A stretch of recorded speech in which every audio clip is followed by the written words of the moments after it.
Hello friends, and welcome to the Hanged Man in the Moon. If this is your first time here, welcome. Thank you for coming. I'm pleased to meet you. If you've been here before, thank you for returning. I'm truly honored. Friends, if you are a returning visitor, you know that this is my series in which I use tarot and oracle cards to explore topics related to living the intentional life. And when I describe intention, I imagine a powerful river that flows. There is a powerful, universal river of intention for all of the physically manifested universe, and each one of us has our own current of intention within that universal river of intention. There's a lot of power there, but it is a river, right? It's a river, it's water. It is flexible. And what happens when water meets an obstacle? Water, when it meets an obstacle, finds the quickest, easiest, smoothest path around it. Sure, it can erode obstacles over time. That's how things like the Grand Canyon in the United States were formed. Yeah, water kept going down the same path and eroded the rock beneath it, and we have a huge canyon. But the first course of action when water meets an obstacle is to find a path around it, because water is flexible. It doesn't act like an American football player who is trying to bash its way through a defensive line. It finds a way around. It's flexible, it's smooth. There's ease to the movement of water. And this week's Tarot and Oracle spread wants to remind us of the importance of that. What do you think? Is flexibility important for you, or do you think willpower, getting your way the way you want it, do you think that is the way to live life intentionally? I think this spread is trying to remind us that there is an easier way, a way that is actually in alignment with the flow of the water, rather than trying to turn our boats around and use effort to get where we think we want to go, when actually everything that we want is in the other direction. It's in the direction of the flexible flow of water. So friends, we've got a beautiful, beautiful set of cards already prepared for us. Let's take a look at the spread.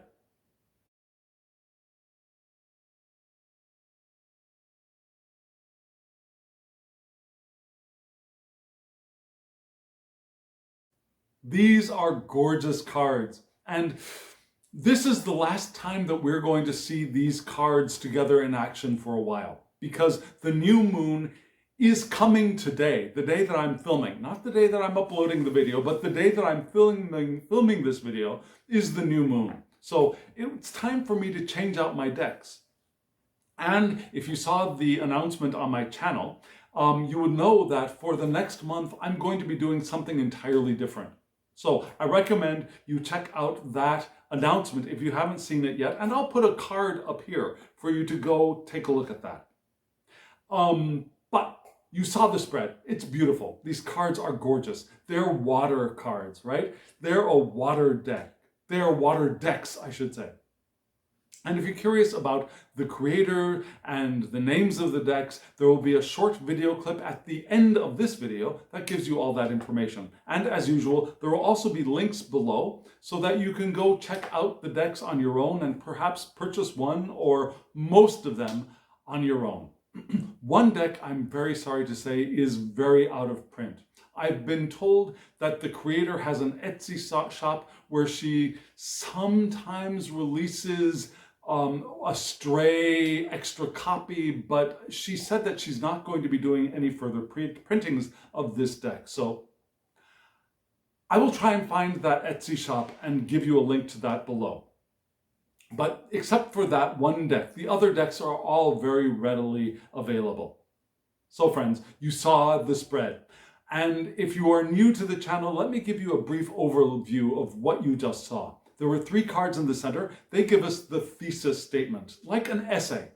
An essay has an introductory paragraph with a thesis statement, and those 3 oracle cards are that. And then around the oracle cards, you saw 4 groups of other cards, an inquiry card and 2 tarot cards laid over it. The inquiry card is a card with a question, and that question is answered by one card from two different decks. So we're going to start from the oracle card, from the thesis statement, and then work around the body paragraphs, the inquiry cards with the answers from the tarot cards. Does that make sense? So, friends, let's take a look at those oracle cards.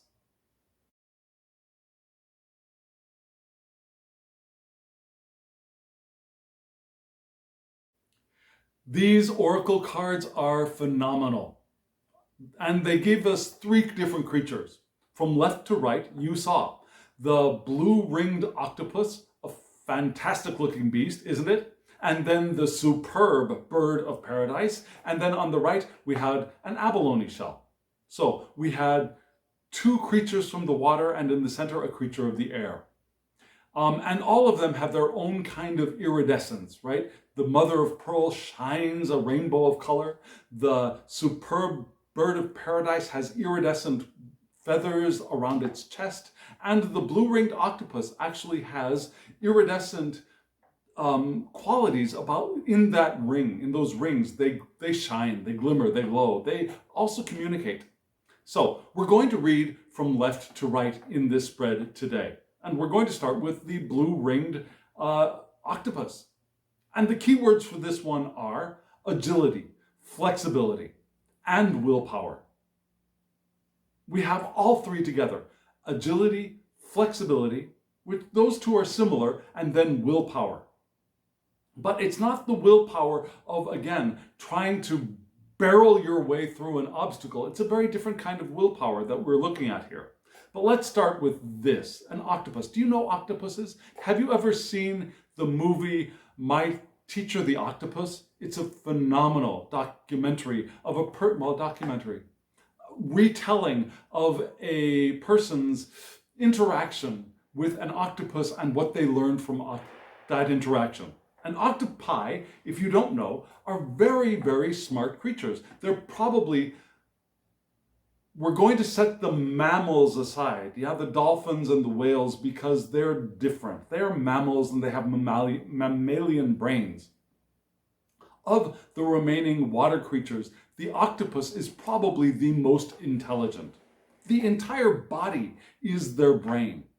And they can do some amazing things. They have memory, they learn, they may be self-aware. So octopi are very intelligent creatures, and they can get through the tiniest spaces if they want to.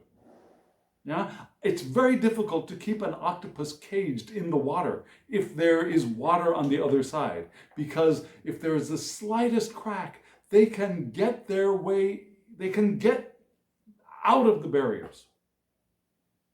And some of octopi are very famous for having done such things in water parks. So, the blue-ringed octopus. We start with reminding us to loosen up. To loosen up, to be flexible. How often do we find ourselves, how often do you find yourself so attached to a goal, to a direction, to an outcome, that we become rigid? Like, I know where I want to go, I know the way I want to go, that's the way I'm going to go, and then our entire bodies become rigid. It's not just a rigidity of perception or rigidity of thought process, but even our bodies can become rigid. And this card is here to remind us to loosen up the body. And loosening up the body will often help us to loosen up our minds as well. That's why it's often very good to stretch and to loosen up our bodies before we meditate, because a rigid body in meditation gives a rigid mind. They're linked. They interact with each other. They are not synchronous, they're symbiotic, right? The mind and the body are not separate. It's a psychosomatic system, which means the body and the mind together, the body, mind, and spirit together. And we want them all to be flexible. Be flexible with body, but also be flexible with our own rules, with the way we think other people should behave, or the way we think that we should behave. And it's not saying that we don't want to lose our moral compass. We want to keep our North Star in front of us. Now, we want to go the direction we want to go in.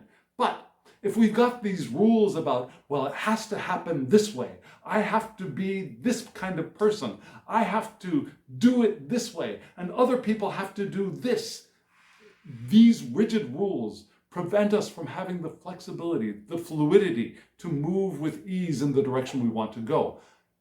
Keeping our moral and ethical compass. We can still be flexible. We can still loosen up our rules. I learned some very, very rigid rules from my grandmother, who spent a lot of time raising me. And while I know that she gave me a very strong sense of ethics and of morality, which I am deeply appreciative for and have helped me to find my North Star and be able to realign myself in that direction. But there is also a rigidity to those rules that I realize has gotten in my way many times in my life. Have you ever found that the rules that you have set for yourself or that others have set for you, where those rules have become more restrictive than a healthy set of ethics and morals? When those rules have become so restrictive that you've lost your ability to move smoothly in the direction of where you want to go. Have you ever felt that in your life? It's that rigidity that we want to allow to become softer, to allow to melt, to allow to dissolve in the water of our intention. Those rules, those rigid boundaries can dissolve and we can still move ethically and morally. We want to have less rigid beliefs. We want to be able to learn, to grow. And rigidity in our beliefs is also another way that we constrict ourselves and reduce our ability to move with ease in the direction we want to go in. We also want to be flexible in our thoughts, to find new paths around obstacles, to find more interesting ways of moving, to find more interesting things to place on the river of our intention. We want to have flexible minds as well as flexible belief structures and flexible bodies, flexible spirits. Flexibility will get us where we want to go so much more easily and so much more smoothly. This octopus is also here to remind us that we want to move towards new opportunities. Now, when we think of our river or our current within the river of intention, we can imagine that we have these desires, these things we want to experience, whether they are our relationships, our jobs, creative projects, music we want to make, families, homes, travel experiences, the financial abundance, whatever it is that we desire, we place those desires in energetic form on the river of our intention. And our river realigns itself, something like a GPS, to be able to match those desires that we've placed. Yeah, the river finds the course to interact with all of those things that we want. But remember, we also want to have flexibility in those desires. We want to allow new desires to come in. Have you ever found yourself saying, yeah, that's interesting, but I really want this, that, so that precludes this new thing that is enticing to me? We can find a way to have it all if we allow ourselves the flexibility and the fluidity to expand our understanding of what it is we want.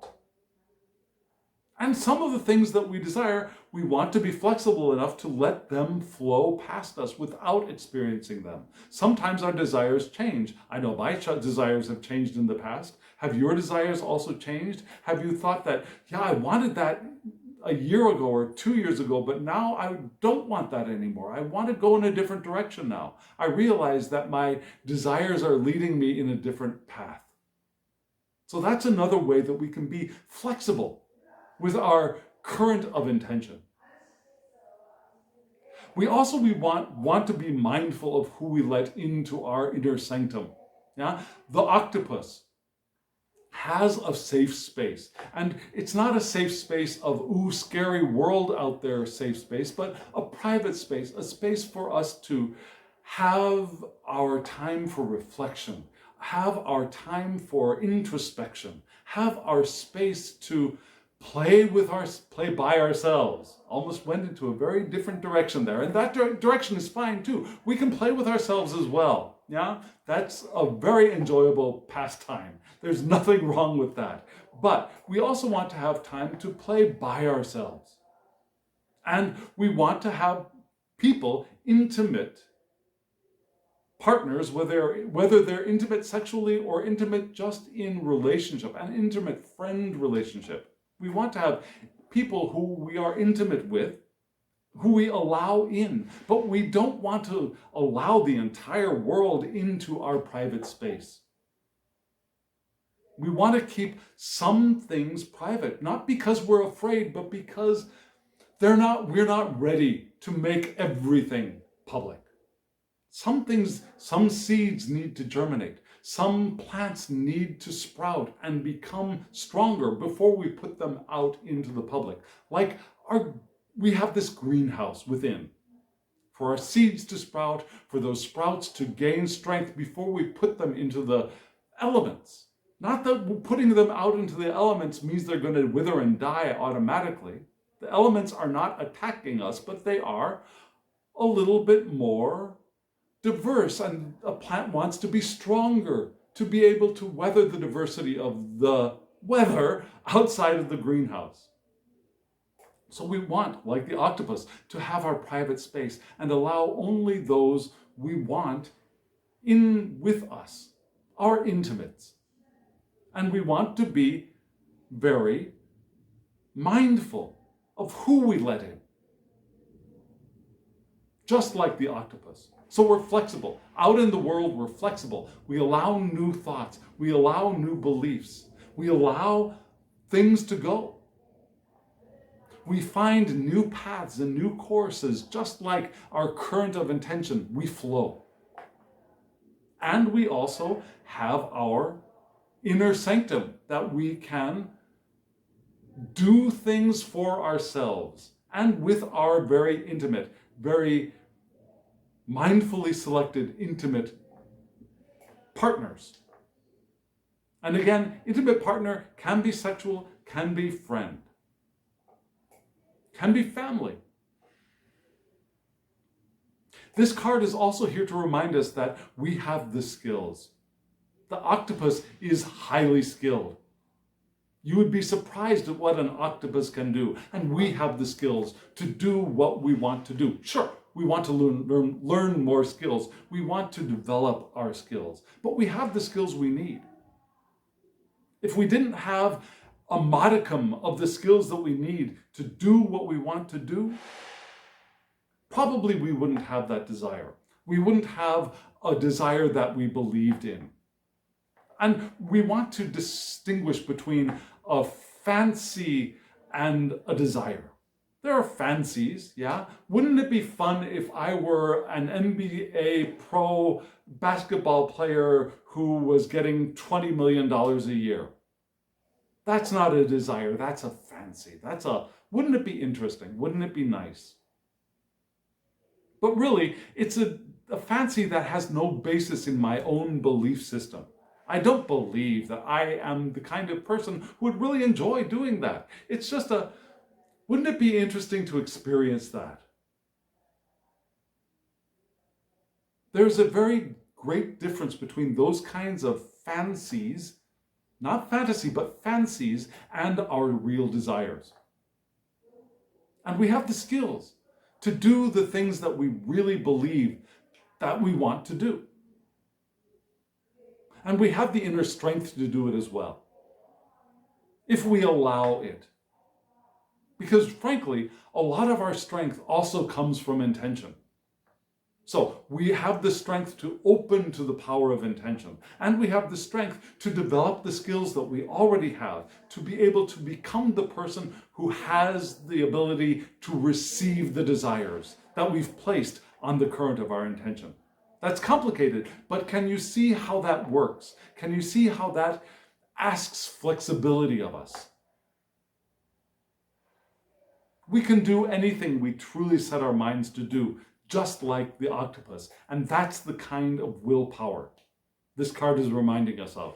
It's not the willpower to force our way to something. It's the willpower to continue moving in the direction of what we want. The willpower to open to the power of intention. The willpower to own the skills that we have and develop them. And to trust in ourselves and the power of intention. That is all willpower, along with flexibility.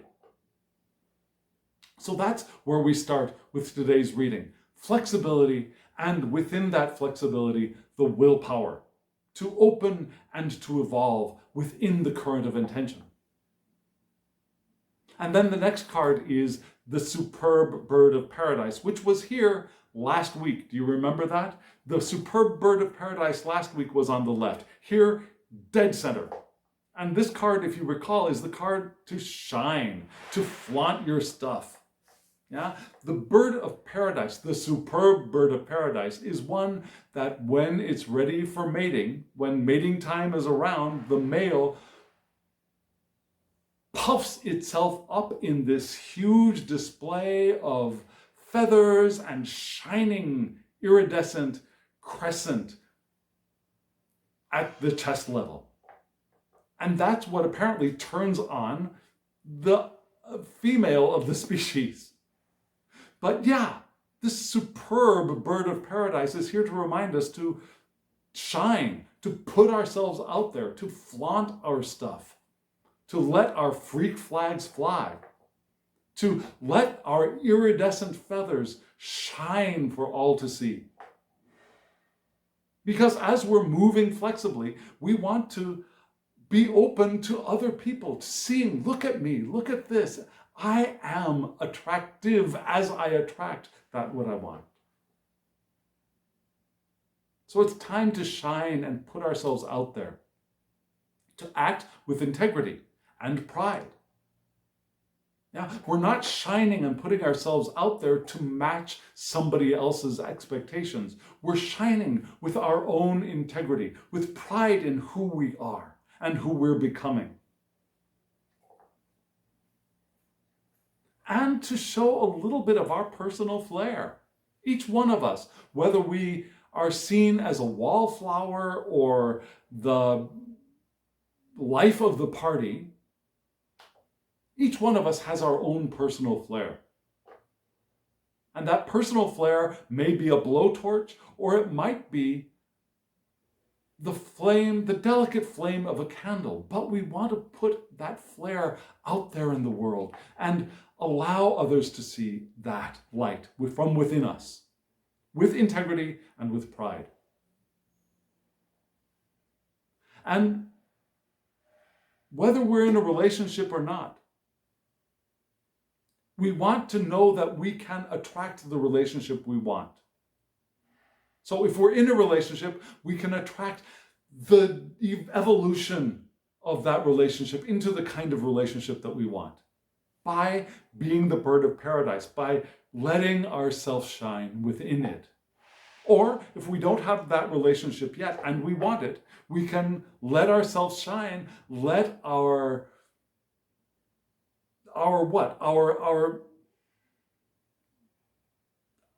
flame, our bright light glow, and like a moth is drawn, other people will be drawn to that light if we allow it to be visible. Now, it's also possible that we are on the receiving end of that dance, yeah? The bird of paradise puffs itself up, shows its shiny stuff, and dances for its partner. So we could be the dancer, we could be the puffer-upper, or we could be the one receiving the attention of the one who is puffed up for us. And if we are the one on the receiving end of that attention, let's be grateful for it. Let's be thankful for it. And if it is attention that we want, if it's the attention of someone that we find attractive, we can decide to give in to open to it. Not give in. We're not releasing our power. We're opening to embrace it. Or if it is attention that we are not desiring of, be grateful for it and let it pass. We don't have to make it an aggression if we don't want to. And of course, we are being very careful to distinguish between sexual harassment, which is aggression, and the flaunting of stuff, trying to get your attention. There is a difference. Not all dances of attention getting, or the dances of the puffed up one, be they in a male body, a female body, or a non-gendered body, not all of them are sexual harassment, I don't think. There are the aggressive, sexually harassing ones, and there are the ones that are not. The ones who might toss out a line and try and get your attention, and you can thank you for the attention, but no thank you, and move on. But we can be grateful for that desire, for the desire to have our attention. Does that make sense? We can be grateful for that. Until it turns into something different, until it turns into something aggressive or something dangerous, and then we perhaps get help if we can, or we move away to a safe space. But not all dances of the superb bird of paradise are for aggressive purposes, are the precursor to rape, for example. So we want to be clear and appreciate the dance for what it is, when it is just the dance. And be joyful, because our joy shines out into the world and raises the level of energy in our environment. The more we shine our light, the more we smile on those around us, the higher the energy of our environment is, and the more of the power of intention we will have, and everyone around us will have access to. We not only help ourselves, we help those around us as we shine our light, as we smile and radiate to those around us. So we do what we can do to feel good about ourselves, so that our flame shines even brighter. And that's what this superb bird of paradise is here to remind us. We do the work to shine as bright as we can, and we put ourselves out there into the world. And when others are putting themselves out for our appreciation, we can appreciate it, when it's as long as it's safe. And when it's not safe, we're flexible and we find a way to move around it. Perhaps beginning with, thank you for the attention, and I will see you again. And then we come to the abalone, which is a wonderful thing to remember, that we have protection. Now, the abalone, the key words here are safety and protection. We have all of that. We have it. We have it as part of our innate nature.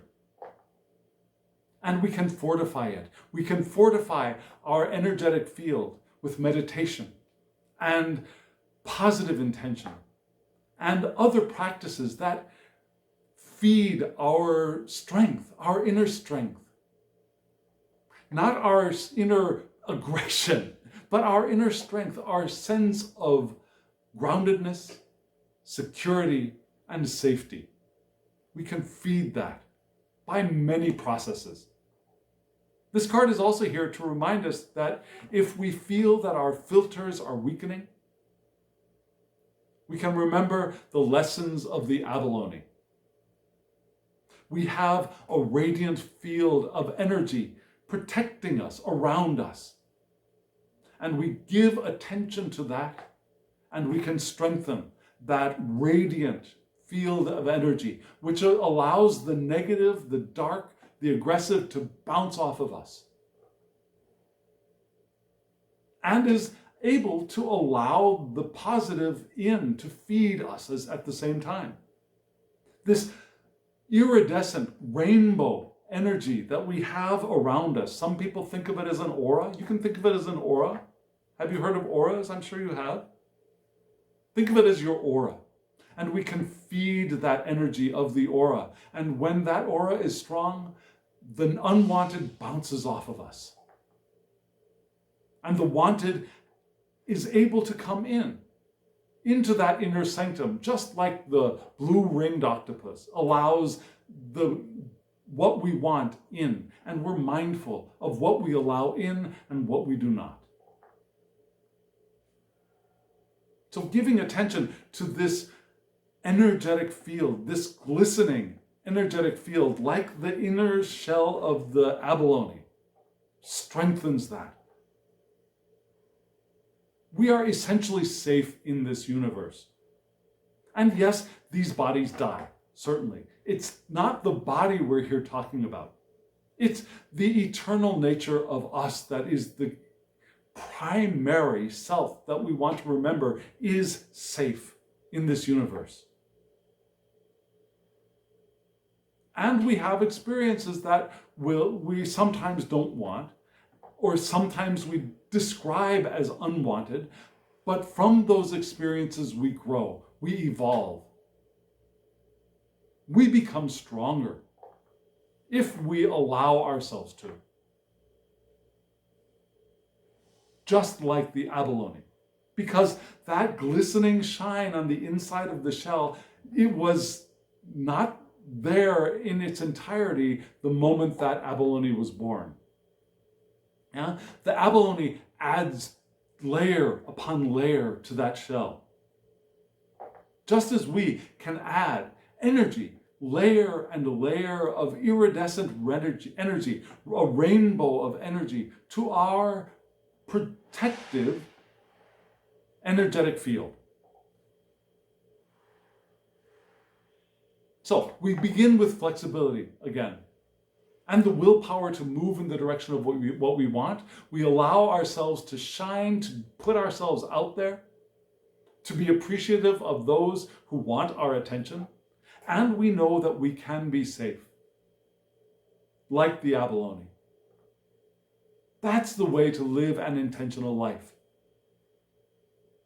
Does that make sense? Now we've got 4 questions to ask of this spread. So let's take a look at that first question.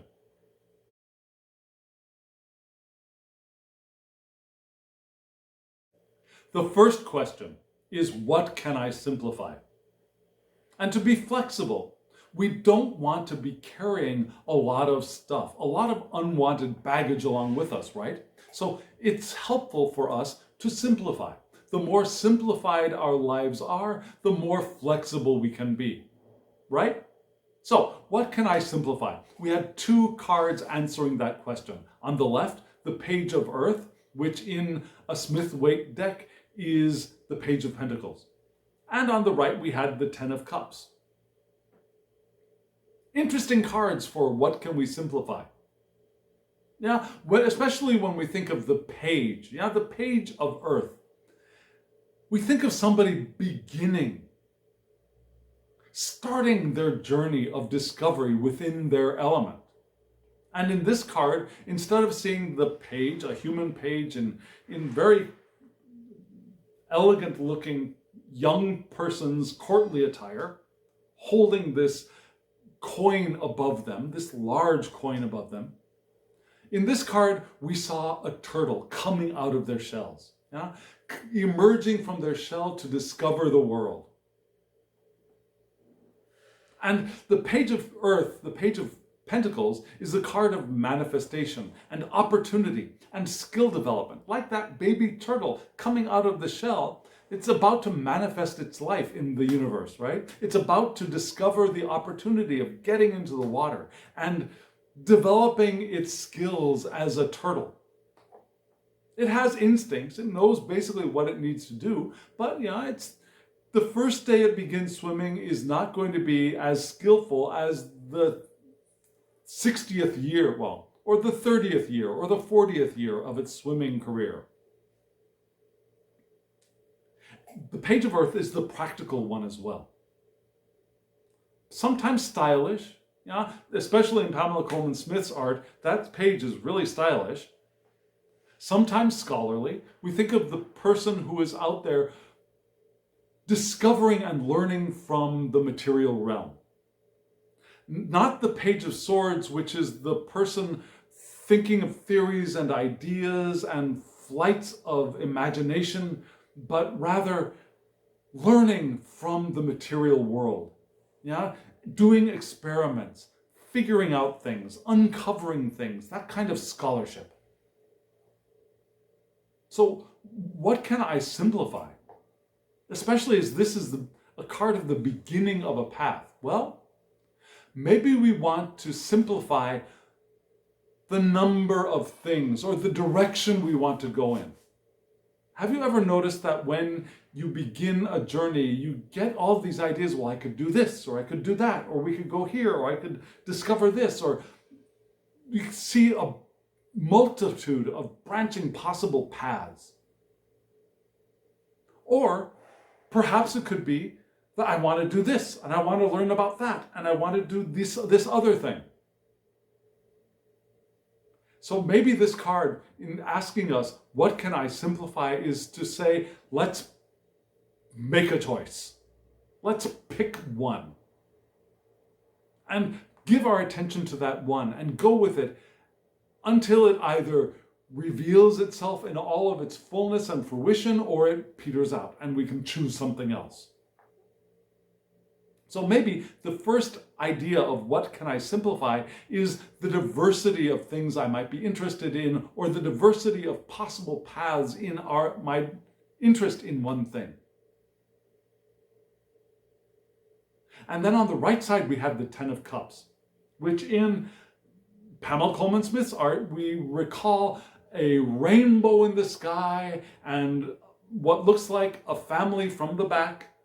A male presenting adult figure and a female presenting adult figure, and two children, which one male looking and one female looking children, and the adults are holding each other around the back, and the children are dancing and playing, and it's the family joy card, right? It's the card of divine love and harmony and joy and felicity and alignment. In this card, we see 4 mer people. We still got that idea of an arch, but this is a bridge, right? And we have the 10 cups above the bridge. And these 4 mer people are in the water, in their emotions, and they are very different. They look to be very different mer people. Skin color is different. Presenting sex is different. So this could be an intentional family, perhaps. But it doesn't have to be a family. It could be a card of blissful relationships.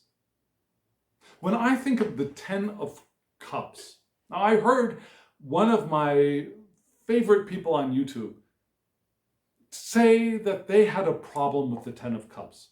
They can understand the 9 of Cups and that satisfaction, but the 10 of Cups just seems to be too much, like an unattainable goal. The perfect family, the perfect relationship. I don't see it that way. I see the 10 of Cups very similar to the way I see the 10 of Pentacles, the 10 of Coins, where we have accumulated enough stuff that we're able to now share it with others. It's the 10 of Pentacles is the legacy card, the wealth card, the inheritance card, where I have accumulated enough and I'm now able to share it with those around me, with my family, with my friends, perhaps even. And that's material stuff, right? In the Ten of Cups, I see the same thing in emotion. I have satisfied myself enough emotionally that I have enough now to support emotionally those around me. So this would be the emotional support card. I can emotionally support my family with love and joy. I can emotionally support my friends with love and joy. Supporting with emotional energy. Now, so, supporting others, we may also want to remember to simplify the number of people we are engaging with supporting. We want to make sure that we're not giving all of our energy out to others and leaving ourselves depleted, right? Does that make sense? Have you ever found yourself so engaged in supporting one or many people that you are emotionally drained yourself? Has that ever happened to you? That has happened to me frequently. And so this card is here to remind us that, yes, we can simplify the number of people that we are feeding emotionally. We can simplify with the Page of Cups, the Page of Earth, the Page of Pentacles, the activities we're engaged in, the new things we're learning. Simplify that, not cut it off, but simplify it, focus. And also simplify the number of people we are supporting emotionally. And if we can do that, we will have more reserves to flow more easily with the current of our intention. We have a second question to ask. Let's take a look at that one.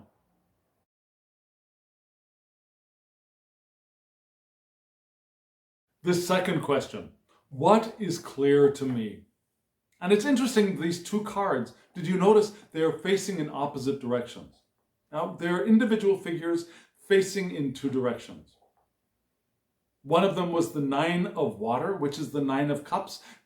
Remember, I just mentioned that Nine of Cups image. And this image is very different from Pamela Coleman Smith's art, and we'll get to that in a moment. And on the other side, we have the Knight of Wands. We've got water and fire energy facing in other opposite directions. And this could be read in two different ways. One is that they are opposing and in some ways, conflicting energies, conflicting spheres, conflicting beings. Or, I think, in this situation, with the question, what is clear to me? When we're talking about flexibility, part of being flexible is also balance. And I think what we want to do to answer this question, what is clear to me? What is clear to me is I want to balance. I want to balance these two symbols in my life, the Nine of Cups and the Knight of Wands, because I want both of them. So what do I want? Let's look at the Nine of Cups first, the Nine of Water in this deck. In Pamela Coleman Smith's art, we see the portly gentleman seated in front of a curtain on a curtain in front of a raised table, perhaps, or a wall. And on the top of that, there are 9 cups, and the figure in front is sitting on a bench with their arms crossed, looking a little bit smug and very satisfied. So it's the card of satisfaction, contentment, to the ultimate extreme, perhaps. Yeah, the Nine of Water is contentment, satisfaction, gratitude even. And in this card, we see a mer person, right, with this beautiful hair flowing in the water. It's kind of a pastel color. And we see the cups. And this figure looks like they could be very content, very satisfied. They're in their element. The cups are water. This figure, this mer person is immersed in their emotional life and they are satisfied. comfort. It can also be the wish card, the wishful thinking, wishes granted card, but I tend not to read it that way in most instances. For me, this is really gratitude, contentment, satisfaction. So what is clear to me? The power of that. The power of satisfaction is the power of living an intentional life. The more satisfied we are, the more grateful we are, the more open we are to having access to the power of intention to move forward flexibly. And then beside this Mer person, we had the Knight of Wands. This knight is gorgeous. The hair, the body, a gorgeous Mer person. The Knight of Wands. And usually the Knights of Wands are sitting on a horse. They're a little bit active, they're energetic, they're holding their wand up, and it's a powerful card.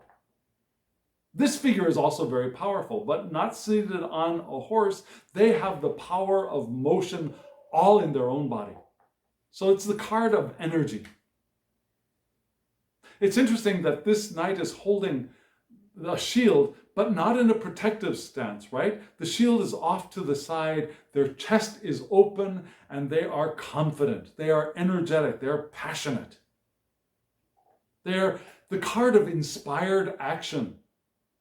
Having that fire within that causes us to do that irresistible action from our inspiration.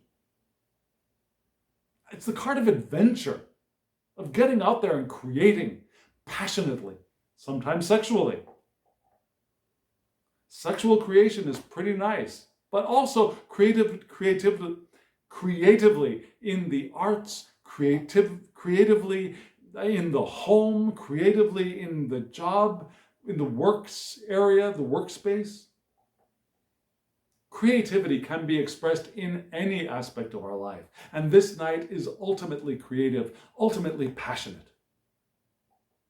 ultimately adventurous. Just like the bird of paradise, putting himself or herself or their self out there.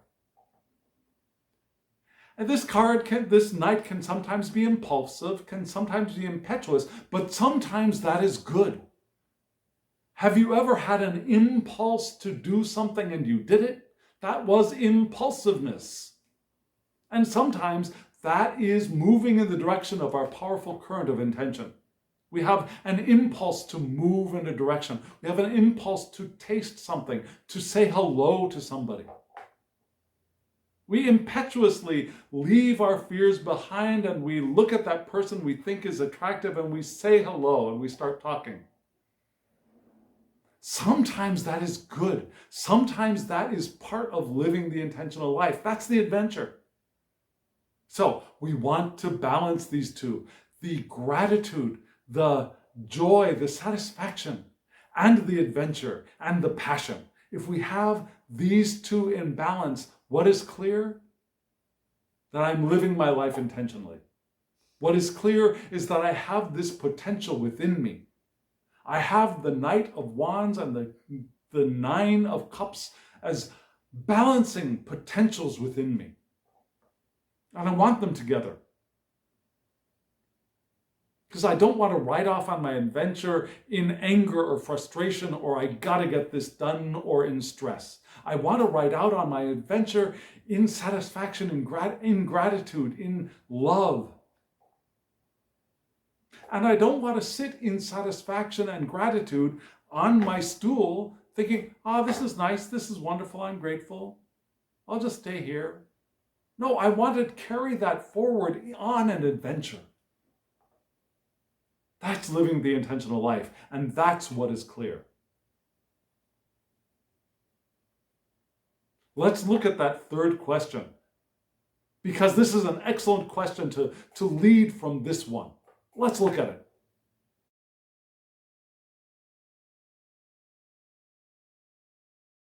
This third question is perfect. Now we're coming off of, I want to go off on an adventure. I want to experience things. I want to express my passion. So what if I didn't hesitate?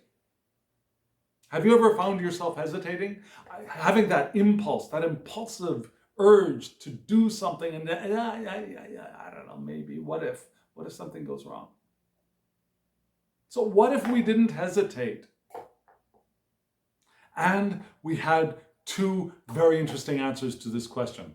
One was the world card, which is very similar to Pamela Coleman Smith's art. We don't have the four beasts around the central figure, but we got the central figure in kind of that laurel wreath image, and that figure seems to be dancing, perhaps, similar to an echo of Pamela Coleman Smith's art, and also the art of Somtero de Marseille.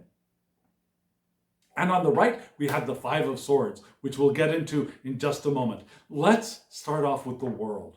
The world is the card of fulfillment, of completion, and integration, because completion is not an end.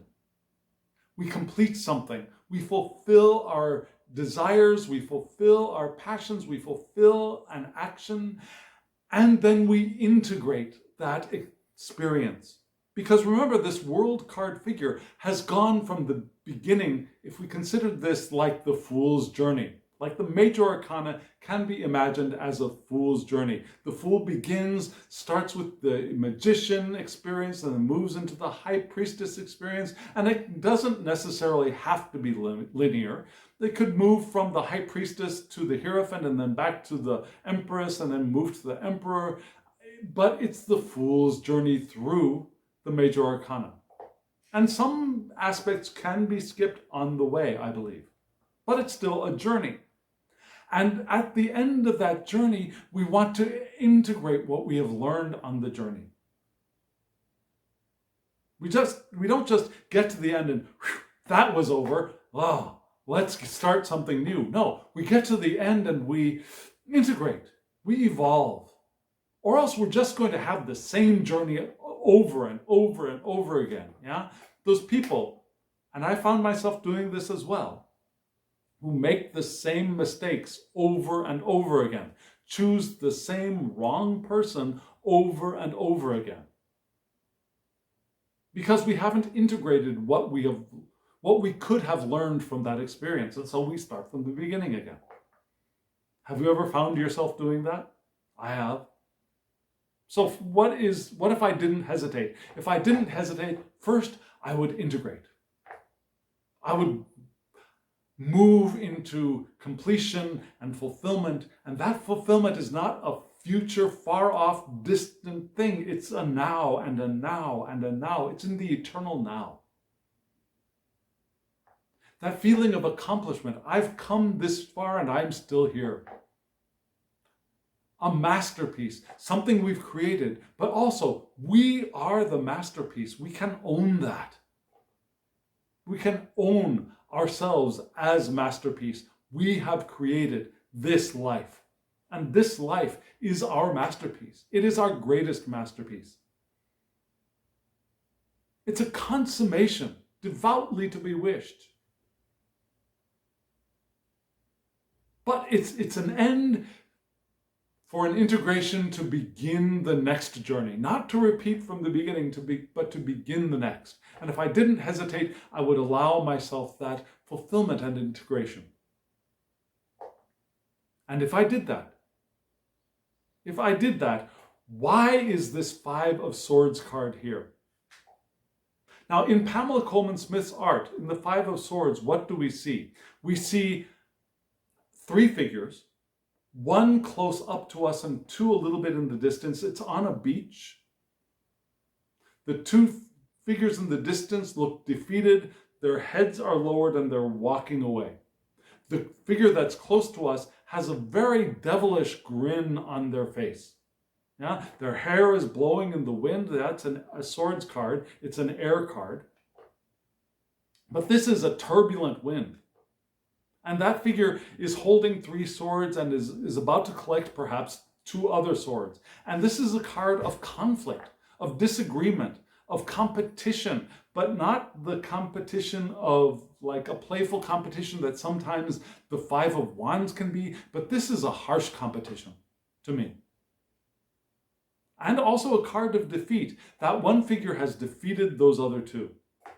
But at what cost?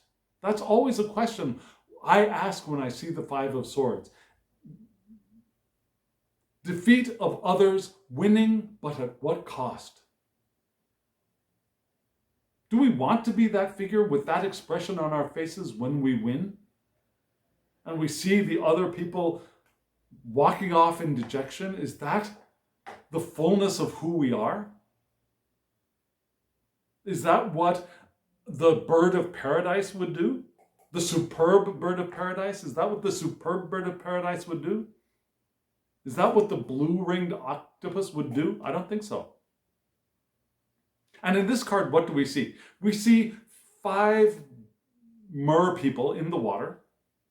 4 of them have their swords up and they look like they're parrying. It looks a little bit more like an exercise in this card. It doesn't look so much like a battle in this deck to me. But you'll see that the 5th person, the one that's up close, has the sword in the water. Their mind has pierced their hearts, we might say, and their hand is bleeding.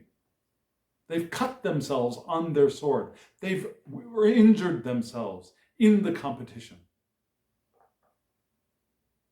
So if I didn't hesitate, I'm going to hurt myself. Is that what we're saying? Notice the penguin. Did you see the penguin? That penguin is there consoling that wounded self. And perhaps, if I didn't hesitate, if I felt my completion, if I felt my fulfillment, if I integrated what I've learned on my journey, I wouldn't go into the 5 of Swords. And I can, for those times when I do slip into the 5 of Swords, when I start getting into that mental conflict, those verbal conflicts where I often wound myself as much or more than I wound the others. Even if I succeed, even if I win, perhaps I have wounded myself more. I can heal myself. I can heal my inner wounds. I can allow myself to heal so that I don't do that again. And I can learn the lesson. And I can move back into that world card experience. Heal, integrate, and then move on again. Not hesitate to heal and integrate and then be ready to move on. Does that make sense? Now, I have actually pulled this 5 of Swords card out of this spread to ask my question for my Tarot de Marseille reading. If you are a subscriber, you probably already know this. But after I do this larger reading, I also have a smaller reading in which I pull a question out of this spread and answer it with 3 Tarot de Marseille or Antique Italian cards. And so the question that I pulled from this larger spread is right here in this 5 of Swords. So if you want to see that video answering the question of hesitation and the 5 of Swords, then subscribe to my channel and hit the alarm bell so you get notifications of when I upload videos. Just a suggestion. So we have this. What if I didn't hesitate? I could allow myself completion and integration. Now we have a 4th question. Let's take a look at that.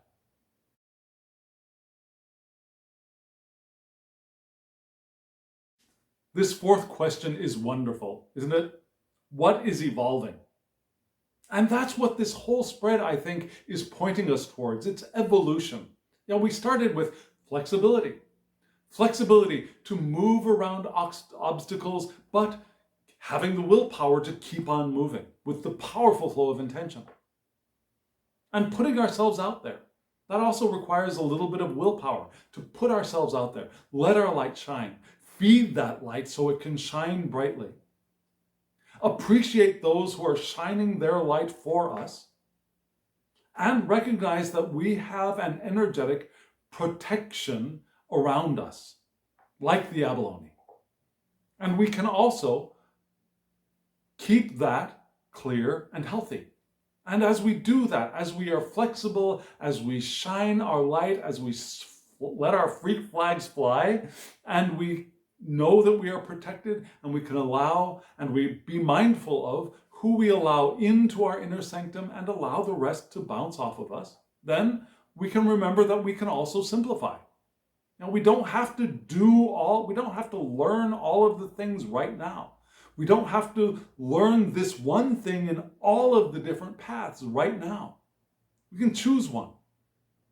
We don't have to feed everybody around us emotionally. We can simplify the number of people we are feeding as well. And we can add people if we've got the resources, but we can simplify. And so what's clear to me, as I do this, as I live this life, as I live my intentional life, I want to keep balanced between my satisfaction, my gratitude, and my passion and energy. Because as an integrated whole, these two work beautifully together to create that flexible life following the current of intention. And so what if I didn't hesitate? If I didn't hesitate, I would feel my fulfillment. And maybe I wouldn't get into those Five of Swords moments nearly as often. I would not be in conflict nearly as often. And I'd be able to heal from the conflicts that I have experienced. So now, what is evolving? Well, we are evolving, right? And we had two responses to that. One is the Strength card, and one is the Four of Swords. Beautiful cards.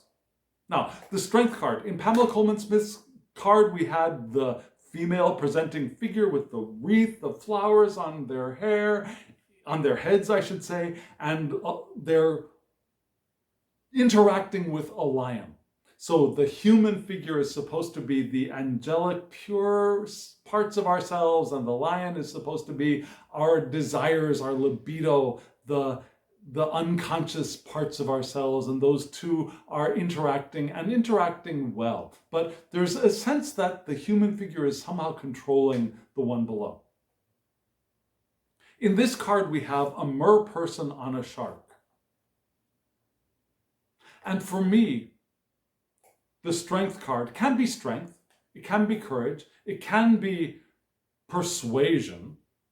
Now that more human figure can be persuading the less human figure, the more animal figure, to behave, to do what they want, sure. It could be influence. It could also be compassion. Yeah, that human figure with the lion or this mer person with the shark could be caring for that beast, right?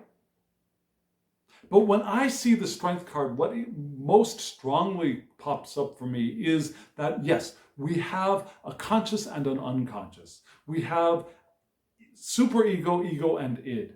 There are different ways of describing the fullness of mind here in these bodies, the physically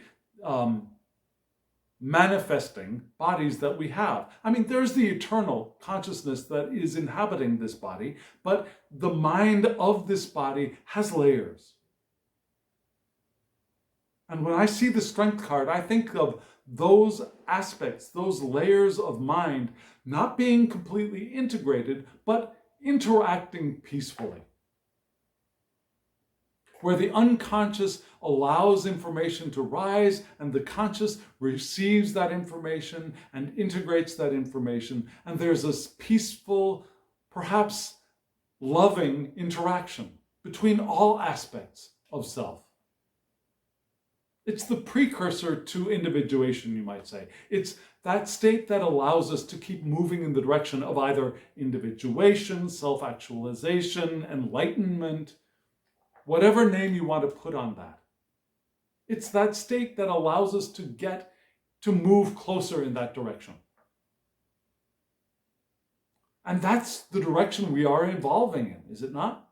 Our own evolution is our individuation, our self-actualization, moving towards our enlightenment.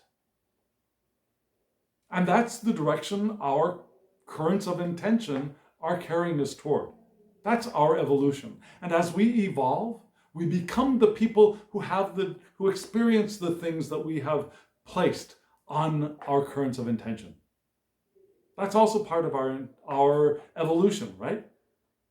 And then right next to that, we have the Four of Swords, another swords card, but a less aggressive swords card, right? The Four of Swords. In Pamela Coleman Smith's art, we see a knight lying on a bier inside of a tomb.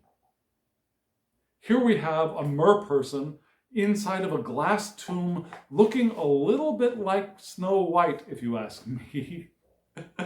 When I see this kind of a glass tomb, my first thought is Snow White. So this figure is not necessarily dead, but asleep.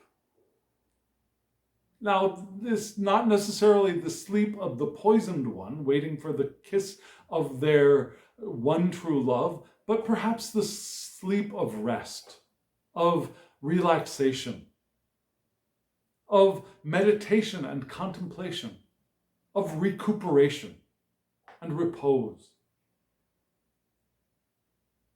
And it's from this that we are able to evolve, right?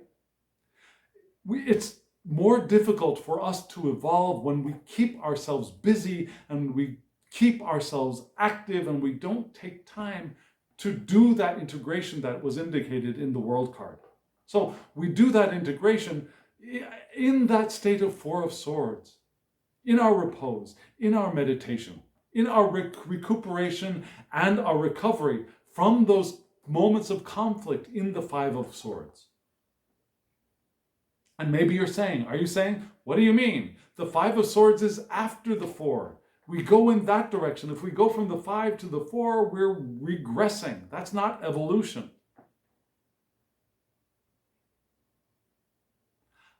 Sometimes our evolution moves from the 5 to the 4 so that we can skip over the 5 and move to the next thing afterwards, to the 6. Sometimes moving back from the 5 to the 4 is our process of evolution. And maybe we also need to move back to the 3 to learn the lesson that we experienced in the 5 so that we can learn the lesson, move into the 4 and recover, recuperate, and then skip over the 5 and get to 6. Does that make sense? Do you see that as an evolutionary process? That sometimes the evolutionary process is not from 1 to 2 to 3 to 4 to 5. Sometimes evolution goes back to 3 and then moves forward again.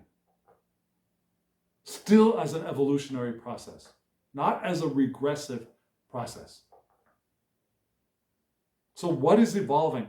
I am evolving, and one way for me to evolve is to take the time to meditate, to take the time to recover, to relax, to find repose, and to integrate self as that strength card shows us. To make friends with our unconscious, to make friends with our superego, so that one is not beating us over the head with, you've got to do this, you should do this, you need to do this, why aren't you doing this? And the lower, the id aspect isn't coming up and scratching us, feed me, feed me, feed me, feed me. Yeah? We can have a friendly interaction within us. That's how we evolve. And that's how the question of what is evolving, it's us. We are the one who is evolving as we live our lives intentionally. And we are flexible.